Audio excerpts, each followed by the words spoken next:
नमस्कार दोस्तों, अभी आप देख रहे हैं ताजा खबर और इस समय की खबर आपको बता दें दोस्तों कि मैथिली के सुपरहिट गायक बंशीधर चौधरी को अपराधियों ने किया किडनैप। जी हां दोस्तों, वीडियो को पूरा देखिएगा।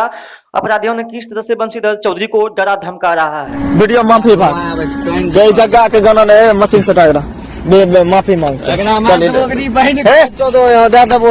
माफी मांग की बोलिए बोला जगह किया गाना के लिए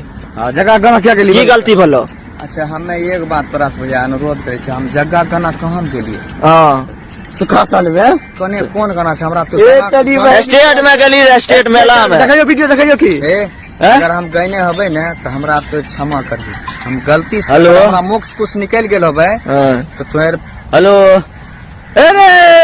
ये नहीं के छे अरे क्षमा करियो, लेकिन जगह गाना नहीं केबी जगह गाना ने जगह से माफी मांगे छी ने हम नहीं देबा नहीं केबी जे कहबो सुनबी न तो फरकिया में एकदम तोरा भी तत्पर खड़ा छे अभी सुनबी न तो किए न सुनबे दिलीप के फोन लगा गाना नहीं केबी हमें भैया नहीं गेलियो कई जगह तोहर गाना हम नहीं गेबो कहियो न बोल हो ओकर गाना ओकर बिलाय कोई नहीं ओकर नाम लगे जगह कहीं बोल गाना नहीं बिलाय के नहीं कुत्ता के तौर बोला हाँ कोई नहीं नहीं कहता। ओकर गाना दोस्तों आपको बता दें कि मेरे चैनल पे आप यदि पहली बार आए हैं तो मेरे चैनल को सब्सक्राइब कर दीजिए, लाइक शेयर कर दीजिए और साथ ही कमेंट कर दीजिए।